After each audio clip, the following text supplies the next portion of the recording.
এই যে সকাল সকাল রেডি হয়ে বেরিয়ে পড়েছি। কাল রাতে ভেবেছিলাম সকালে হাঁটতে যাব, কারণ অনেকটা রাত হয় শুতে বলে সকালবেলা যেতে পারি না। উঠি প্রতিদিনই, কিন্তু ইচ্ছে করে যেতে চাই না আসলে। কালকে রাত্রেবেলা স্থিরই করেছিলাম যে হাঁটতে যাব। সকাল বেরিয়ে পড়েছি, এখন 6:15 বেজে গেছে। হাঁটবো আধ ঘন্টা, হেঁটে তারপর একটু টুকিটাকি জিনিস নেওয়ার আছে, নিয়ে তার বাইরে চলো হাঁটি।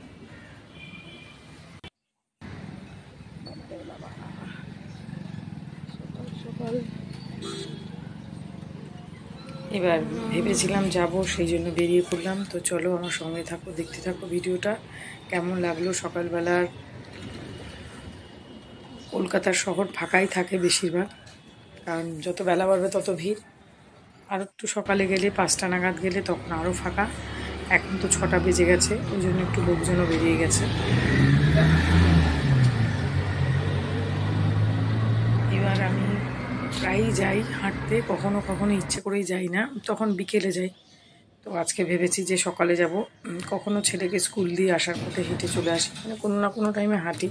কদিন মাঝে ইচ্ছে করেই যাইনি, মানে জেগেছি কিন্তু যেতে ইচ্ছা করেনি। তো আজকে স্থির করেছি যাব, ওই জন্য চলে গেলাম। এখানে হাঁটবো 30 মিনিট মতন হাঁটবো, আধ ঘন্টা হেঁটে। তবে আসার পথে, ফেরার পথে বাজার পড়ে। তো আমার তো কিছু না কিছু নেওয়ার থাকেই, প্রতিদিন কিছু না কিছু দরকার পড়ে। দুধটা তো প্রতিদিনই থাকে, সেই জন্য দুধটা একবারে এনে স্টোর করি না। মাছও আমি একবারে স্টোর করি না। ওই ফ্রিজের ওই স্টোর করা মাছ আমি খেতে পারি না, একদম আমার ভালো লাগে না খেতে। হয়তো আজকে কিনলাম কালকে খেয়ে নেব, আজকে কিনলাম কালকে থাকলো, ব্যাস এইরকম। মানে একবারে অনেক এনে স্টোর, সেই মাছ খেতে আমার একদম পছন্দ না। যেহেতু বাজারের উপর দিয়ে আমি যাই প্রতিদিনই, আমার মানে যাওয়া পরে দেখতে পাই, তো সেই জন্য নিয়ে স্টোর করার কোনো মানে হয় না। তো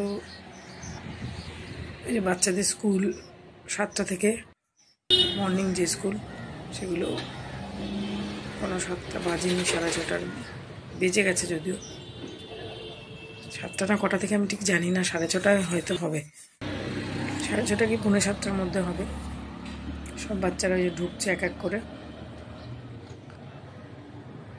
তারপর আমিও হাঁটছি। আমার হাঁটতে ভীষণ সকালবেলাটা বেশ ভালো লাগে, ফাঁকা ফাঁকা থাকে, ওয়েদারটাও ভীষণ সুন্দর। আর সকালবেলা মনোরম পরিবেশে ভীষণ শান্ত থাকে পরিবেশটা, ভীষণ ভালো লাগে। তারপর দেখো হাঁটা হয়ে গেছে, হেঁটে খানিকটা এসেই যে বাজারে এলাম, সবজি বাজার। এখানে সমস্ত ফ্রেশ সবজি থাকে। এরা প্রতিদিনের, মানে ওরা অনেক গ্রাম থেকে আসে, তো মানে প্রতিদিনের সবজি ওদের ফ্রেশ। মানে আজকেরটা কালকে থাকে না, 9টা-10টার মধ্যে আসলে সবজিগুলো আর থাকবে না, সব বিক্রি হয়ে যায়। তারপরে এর কাছ থেকে মাছ নিই, যখনই মাছ নিই। এবার সব রকম মাছ আমি নিতে পারি না।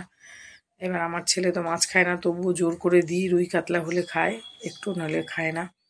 তারপর একটু এই যে সবজি নিলাম। আমি আবার একটু সবজি খেতে পছন্দ করি, শাক পাতা আমার পছন্দ, বা সবজি আমার পছন্দ। নিম পাতা, এখন তো এই সিজনে নিম পাতা খাওয়া খুব ভালো, নিম বেগুন। আর এখানে মাছ আছে, এগুলো সমস্ত গুছিয়ে রেখে তারপর সকালবেলা প্রতিদিন গরম জল বা কিছু না কিছু একটা আমি খাই। কোনো দিন গরম জল, এমনি ব্ল্যাক কফি। আজকে চিয়া সিড নিয়েছি লেবু দিয়ে গরম জলের সঙ্গে। Hello everyone, good morning. এটা খুব ভালো, এটার মধ্যে প্রচুর পরিমাণ কার্বোহাইড্রেট আছে। গেছিলাম, হেঁটে তো চলে যাই হোক, এলাম, এটা আমি এসে খাই বাজার করতে কখনো গেছি। সখনো। আসার পথেই বাজার পড়ে, বাজার নিয়ে বাড়িতে এলাম। এবার বাজারগুলো গুছিয়ে রেখেছি, এবার একটু গরম জল খাচ্ছি চিয়া সিড দিয়ে। এই যে নিয়ে নিয়েছি, এটা খেয়ে একটু ব্যায়াম করব, করে তারপর কাজকর্ম আছে সেটা করব। কি কি রান্না করব পরে শেয়ার করব। চলো আবার আসবো পরে। এখন টাটা। সকালের জন্য টিফিন বানিয়ে নিচ্ছি। এখানে হচ্ছে সুজি, ময়দা, কাঁচা লঙ্কা, পেঁয়াজ, গাজর ম্যাশ করে দিয়েছি। এটা খেতে বেশ ভালো লাগে, আর স্বাস্থ্যকরও। বাচ্চারা যারা খেতে চায় না তারাও খাবে।